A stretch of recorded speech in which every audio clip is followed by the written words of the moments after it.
All right, welcome everyone. My name is Sarah McDevitt, and I was originally the founder of CORE, which is now a part of the Hyperice family, and I'm now the head of the Mind Tech division for Hyperice.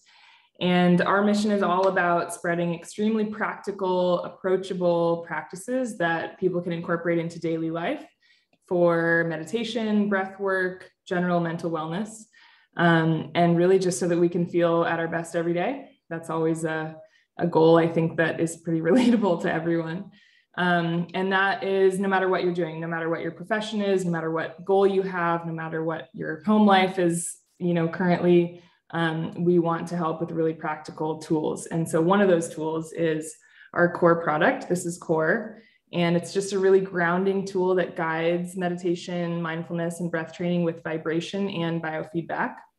And then we also provide a lot of content in our app, which of course you have access to through this Fit for Practice initiative, which we're really excited to support. So today we'll be talking both about meditation, mindfulness, what it is, what it isn't, and also specifically about sleep. And so I have our senior CORE instructors here with me today, Devin and Shundo, and we're just going to be asking them some commonly asked questions covering meditation, mindfulness, and sleep topics, and then actually doing a guided exercise, which I will participate in with all of you, which I'm excited for. And with that, I will have Devin and Shundo introduce themselves.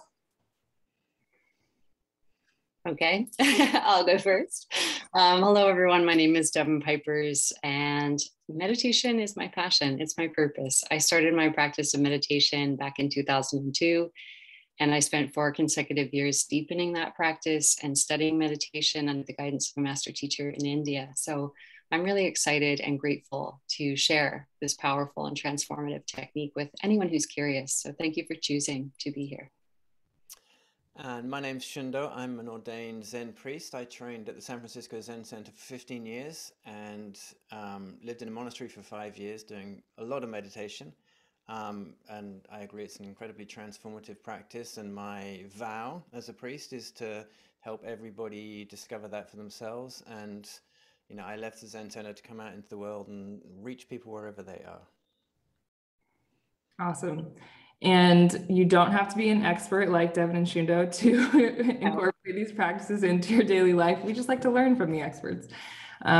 So I want to start maybe with you, Shundo, about why mindfulness, why meditation, and a little bit about what the difference is. We see those words used interchangeably a lot, but they're not necessarily synonyms. So what's the difference between meditation and mindfulness? Right. So a great definition for mindfulness that I use all the time has 3 components. It's choosing to pay attention to the present moment without judgment. So this seems like a very simple thing to do, but it's not actually very easy because our attention is so incredibly scattered and pulled around in every direction at the moment. So choosing to pay attention to something is actually a great practice in itself. The present moment part of it is where we live. We're always in the present moment, but our minds tend to be off in other places. And the without judgment part can be really helpful because a lot of our lives our vision is just narrowed by the judgments we make. We're always dividing things into good and bad, want this, don't want that, more of this, less of that.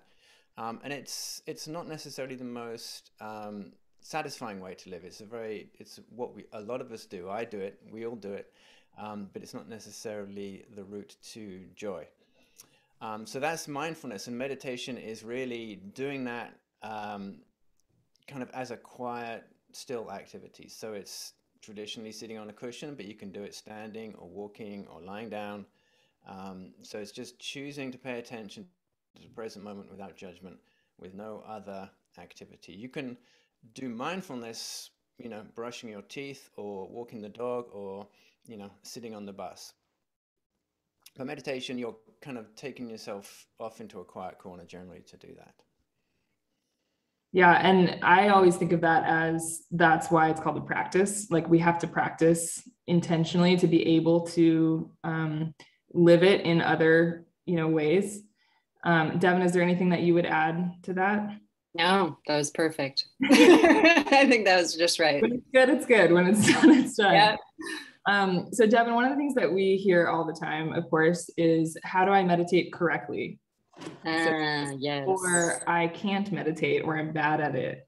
How do you respond to that? Yeah, so I would say, there's no correct way to meditate beyond we're not doing what we normally do when we're unconscious, and that we're not participating with every thought that pops up into our mind. Thoughts may still arise, they may still happen, but we have a choice in that moment to engage with that thought, connect with that thought, or react to that thought, or choose to bring our attention back to what is present in this moment, maybe through our senses, through listening, through feeling the sensations in our body, through being aware of our breath, or just by noting the thoughts, but keeping our space from them. So when you're sitting in meditation, it's an effortless process of resting in neutral awareness. And we're already aware. You're not doing awareness, so you cannot be bad at it. I want to reassure everyone that there's no such thing as a bad meditator. Because you're not doing it, you can't be bad at it. It's like saying that you're bad at existing. It's neither good nor bad, it just is. However, as Shundo said, it's not always experienced as easy because of that movement of the mind. So whenever we notice the mind wander, which it will, I want to normalize that. The nature of the mind is movement. You wouldn't expect a fish to stop swimming. You wouldn't necessarily expect your mind to stop moving, trying to pull you into the past or push you into the future. But when you're aware of that, you suddenly have the freedom to choose. And choice is power. So choosing your freedom from mind, bringing the attention back, that tool of attention which you always have directive power over, and tuning into what's present and just settling into the ease of this present moment where nothing wrong is happening, where there's no problem to be solved. And I just wanted to say about this state of awareness and meditation, it's a natural, easy state. It's not something that you haven't experienced before. If you've ever sat and watched a sunrise or a sunset and just listened to the sound of the waves and just been there, really been there without filling it with thought, but just experiencing that and being really present in that moment. If you've ever sat in front of a campfire and watched the flames of the fire, not holding any particular thought or doubt or desire, you're in that state already. So this is a familiar state of just resting in easy being and presence. So don't worry about doing it correctly since you're not doing it. Yeah, I can resonate with that. And so the practice is being able to tap into that campfire presence. Yeah.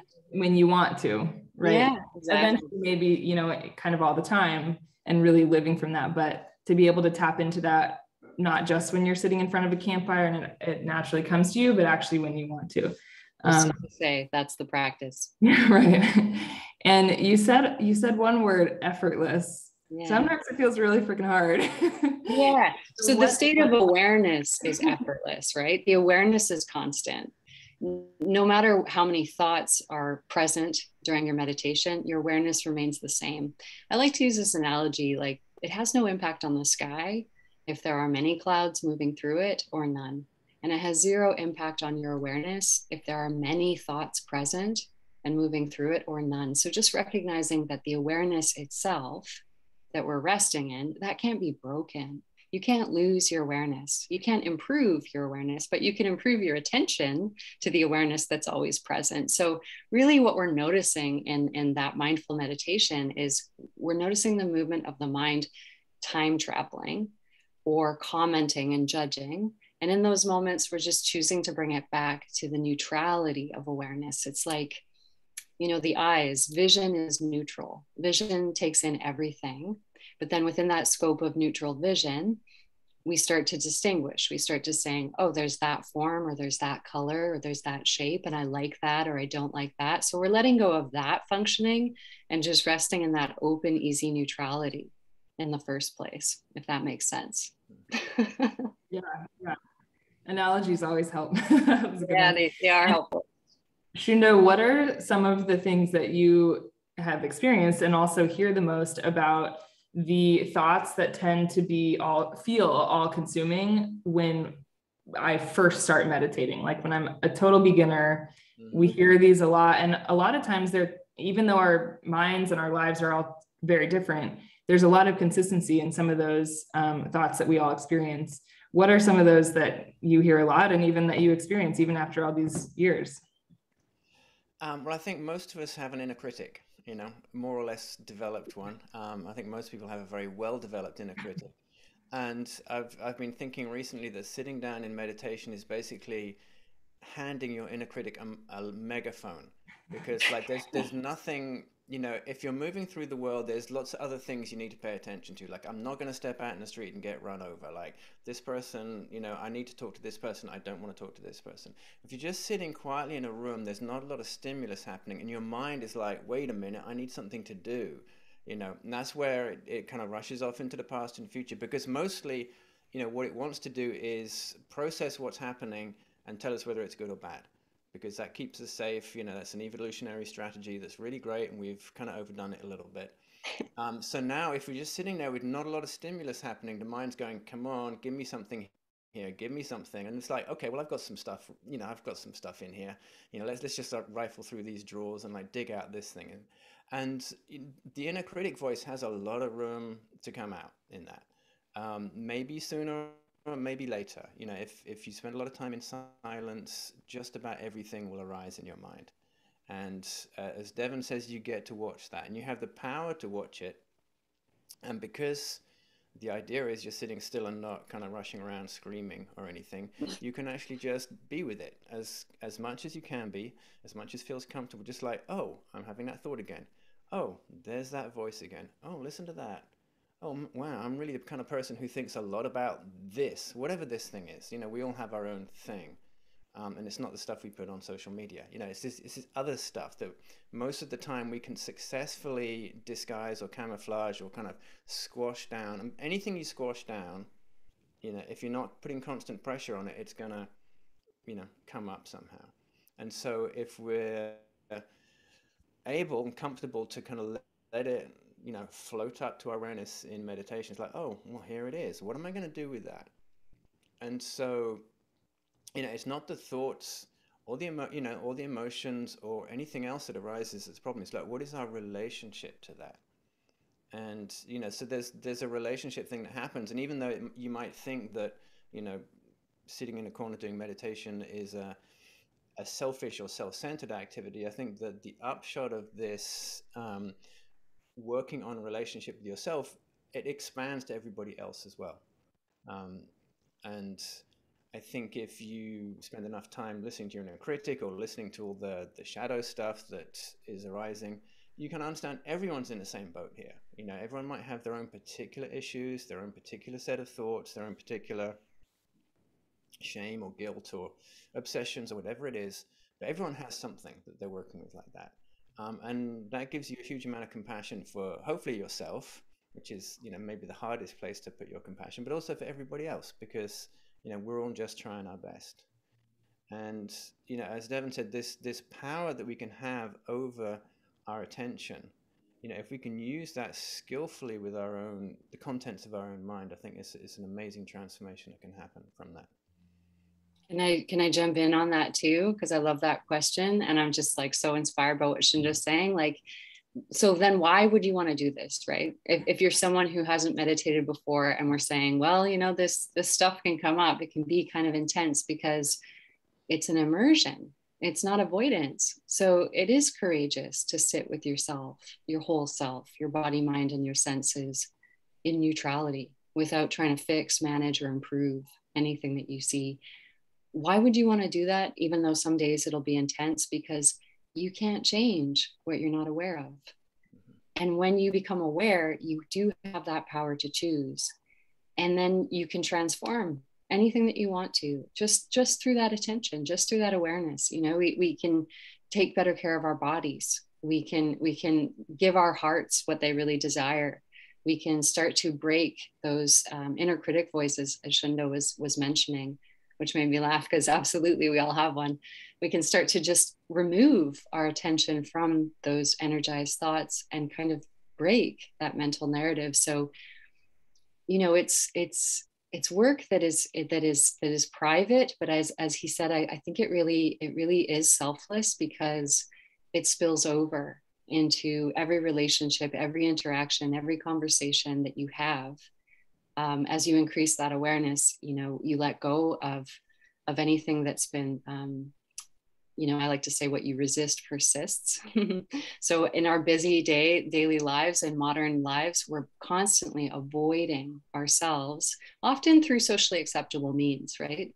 Through productivity, through exercise, through working really hard, or throwing ourselves into social groups or whatever it may be.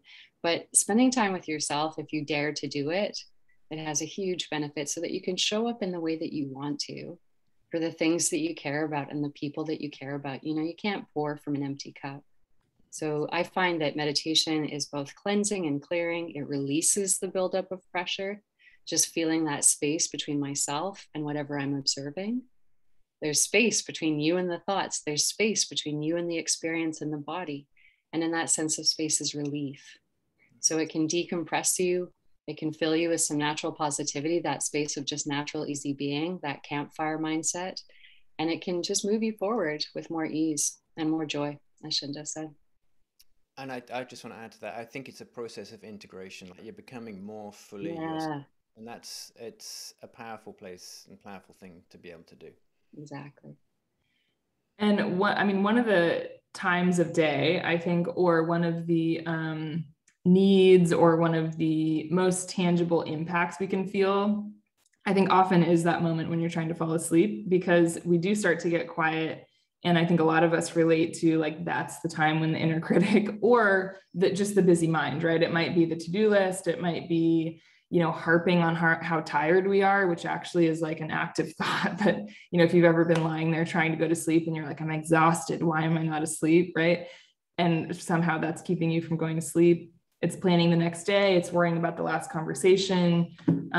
So I think even, in the earliest of days of starting a meditation practice, at least for me, my sleep and doing it right before bed, getting to sleep quickly, and feeling really rejuvenated the next morning was one of the first very tangible, physical, mental, like whole kind of self impacts that I could really feel, because we all want to feel, kind of immediate results. And this is a long-term, very much like physical therapy. This is a long-term, you got to do it every day. Right. And I'm sure a lot of people listening have a lot of clients who are like, I want to do the exercise once and I want my knee to be fixed. And meditation is very much like that. But so talk a little bit about, using these practices specifically for sleep. And there's some content that we'll be publishing as well that supports sleep practices in the Core app, so that you can go to sleep with Devin's voice, and also some written content around kind of sleep hygiene and sleep environment. But besides that, what are some of the meditation techniques that you recommend and use in that moment when you're actually, prepared for bed and trying to go to sleep? Yeah, personally, breath work is one of my go-tos. I know that using my breath, manipulating my breath is the quickest way to change my internal experience, to reconnect to my diaphragmatic belly breath, to take myself out of any state of unconscious or chronic stress. That's reflected in your breath, your state of being. When you're stressed, your breath is short and shallow and kind of stuck in your chest. So even just by connecting to your belly breath, that's going to start to create a positive feedback loop of relaxation in your body, no matter what's going on in your mind. And as we soothe the nervous system, we soothe the mind as well, which is an extension of that triggering and that activity. So breath work is great. Mantra is really great. That's a Sanskrit word that just means mind release. It's the repetition of a phrase. Sometimes, traditionally in Sanskrit, but you can also use a phrase in English. And this is just great because it gives the mind something to do, other than ruminate or project, other than, say over and over and over again, I'm so tired. Like, put that mind to work, put it on a wheel of words. It's kind of like meditation's answer to counting sheep, I guess. But traditionally, for preparation for sleep, mindfulness meditation, so elements of tuning into your senses. Maybe there's a soundscape that you like to play before to prepare yourself for sleep, a certain atmosphere that you want to create. Using music is really effective. You can find a whole array of free sleep soundtracks on YouTube, and of course in Core in the app, we have an array of soundscapes there to support your meditation as well, with or without guidance. Yeah, so active listening, being aware of your breath, using deep breathing techniques, which we'll explore in our meditation tonight. And body scanning is a great one too. When you're already in bed, whether you're seated or you're lying down, I like to lie down for a body scan. You just start at the top of your head and you just start to move your way down, and you're just softening as you go. You're just systematically relaxing and releasing each part of your body, feeling the heaviness of your body and letting that weight, that comforting heaviness of like the body blanket, kind of draw you deeply inside yourself. And the system just starts to relax and let go on its own. So yeah, that's what I have to say about that. Awesome. The good ones. I like to use those too. I think one of Shundo's favorite was body scan as well. Is that right? Yeah, definitely. I mean, I tend not to have any trouble falling asleep, but I do wake up in the middle of the night and my thinking mind just goes pop like that right away. And it's like already thinking about the 15 things I have to worry about. So I have to, as Devon suggests, like get back into my breath. I try to bring my breath down to the stomach as she's suggesting, and that's where I focus on, is in my stomach and maybe even down in my toes. Because anything that's taking the energy from here and kind of moving it down the body, I find incredibly helpful. So like really just, like a baby breathing, the stomach rising and falling, just thinking about that, paying attention to that, you know, thinking about my toes and, warm, cozy feet. Just anything just to kind of drain that energy out of the mind. Yeah. Nice. Well, let's try one. So Devon, let's do now. Actually, I want to preface this by saying the sleep series that we have in the Core app, the series or the sessions are long. So if you guys go into the app, you'll find 18-minute sessions, 20-minute sessions, specifically for sleep. That might feel intimidating. Like a lot of times you can start meditating with 3 minutes, 5 minutes and work your way up, but give it a shot because if you fall asleep at minute 8, oh well, like yay, nailed it. So don't be intimidated by the length of those sessions. Today we'll try a short one, maybe 6, 7, 8 minutes. Sure. And I'll be holding my core. Of course, if you have Devon will guide you through everything you need to do. You don't need anything. And Devon, take it away. Wonderful. So if you have the Core app already on your phone, you can open that app. You can scroll to soundscapes and just choose maybe a relaxing soundscape that you like.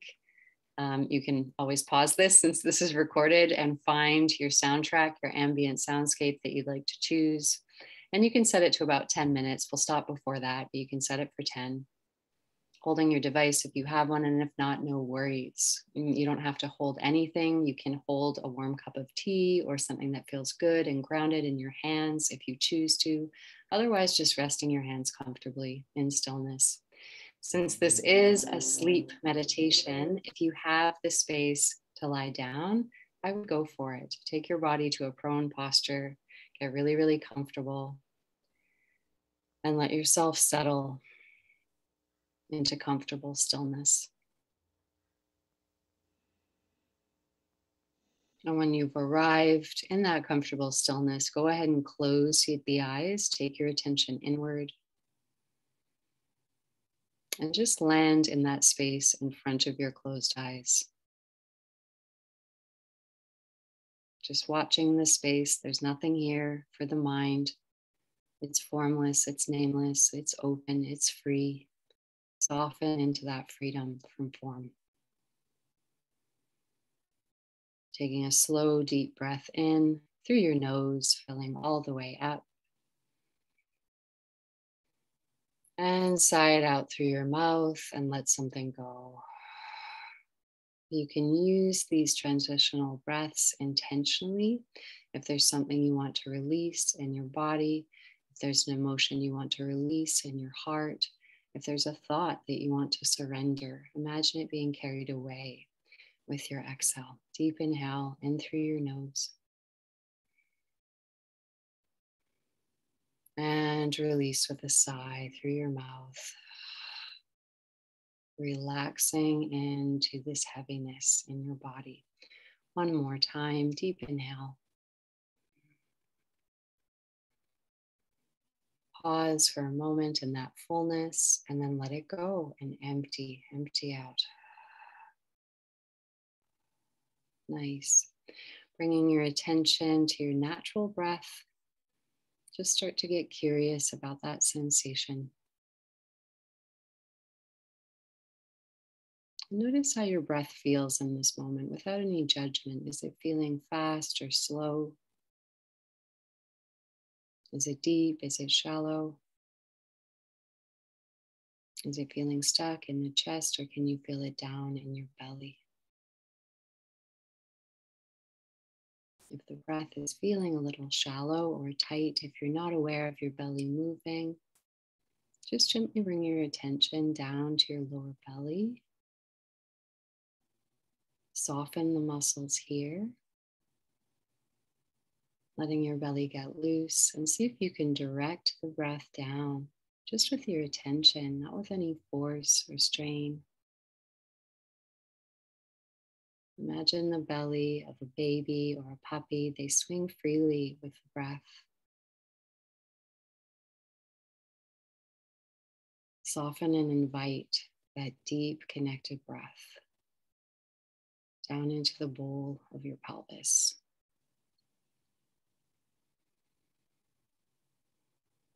And we're just going to start some gentle, calming breath work to focus the mind, to gather that restless energy and merge the mind with breath to find more ease, to find more calm.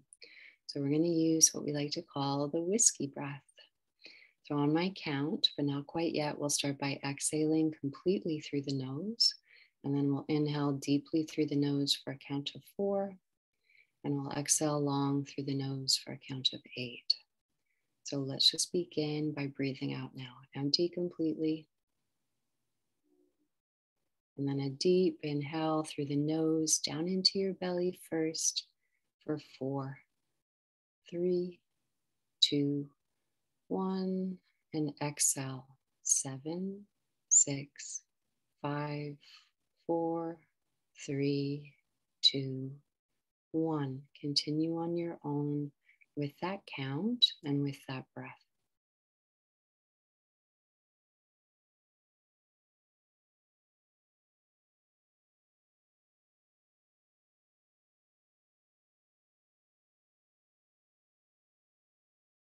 So focusing on that slow, steady, and complete exhale. Feel your belly pulling back towards your spine, squeezing the breath out. And then you just release that squeeze, and the next inhale floods in deeply. Focusing on emptying, and filling takes care of itself.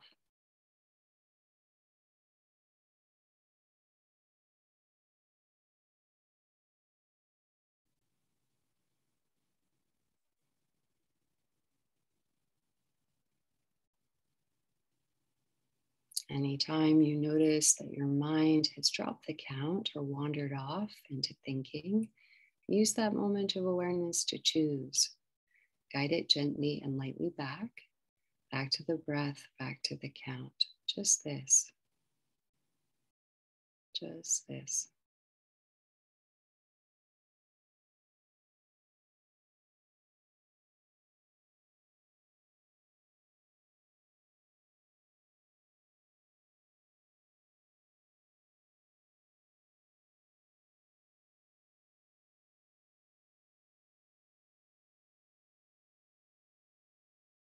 Now you can let go of that breath work, of that count. Let your natural easy breath settle in, keeping your belly soft and released so you can feel that gentle expansion of the inhale and that deflation of the exhale. This is the breath of sleep, the breath of safety, the breath of ease. Tune into it. And then drawing the attention up to the crown of your head, you can imagine there's a warm wave of energy moving right along with your attention. And as you draw your attention down the body, that warm wave is softening any tension, any gripping as you go. So softening the muscles through your scalp, through your forehead, relaxing between your eyebrows. Let them fall. Let your eyelids get heavy. Softening the muscles around and behind your eyes. Soften through your jaw, through your lips, through your tongue. And carry that warm wave of relaxation down your throat, down your neck, down your shoulders, down your arms, into your hands. Let them rest in stillness. Coming up to the chest and slowly carrying that warm wave down, softening through your chest, through your heart, through your stomach, through your gut. Feeling the heaviness through your hips and your pelvis, anchoring you, connecting you to the support beneath you, letting your body feel held, letting it get heavier, and continue moving down through your hips, through your legs, over your knees, down your lower legs, through your feet, and arriving at the bottoms of your feet. Absolutely soft and embodied in your awareness, soft in your mind, watching that space, not creating anything. But if you're listening to a soundscape that starts to evoke some images or some dreamlike state, go into it. Let it take you away. Let it transport you into that space that will lead you into sleep. Take a deep breath in. If you're wanting to come back, you don't have to. And sigh it out. And take your time, gently moving through your body. If you're wanting to wake up, do it with some movement, some mindful stretching, and then take your time opening your eyes and coming back for the sake of this. So that was really short. And, it's hard to fall asleep for a lot of us in a short amount of time. And the reason that a lot of my tracks anyway, maybe not everyone's, but my tracks are quite long because I realized that it does take time for the nervous system to calm. It's like when we bring the body to stillness, that's unplugging the fan. But the blades of the fan, they'll continue to spin for a while. The mind will continue to move and think for a while until it calms, until the nervous system calms, and then it drops into stillness and ease. So be patient with yourself. You can't try to let go. You have to soften and find a willingness to soften. You have to relinquish all trying to let go. So making it really pleasant before your bedtime in any way that you want to. And the sleep hygiene tips that we share in that blog, they'll help with that too. What did you guys think? How do you feel? It was brief, but what did you notice? It felt longer than it was, like in a good way, because it was very calming. I've listened to your voice a lot, so it kind of already triggers me into that calming. But one thing that occurred to me, we talked earlier about effort, and breath work and controlled breathing is effortful.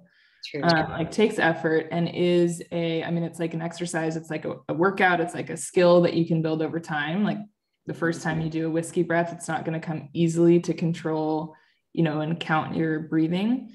But what I love about breath training incorporated into longer sessions is it's almost like when you experience the effort of trying to do a breath training exercise and then release it, that's when you can actually like experience the lack of effort much more, because otherwise it's hard to experience the lack of effort, right?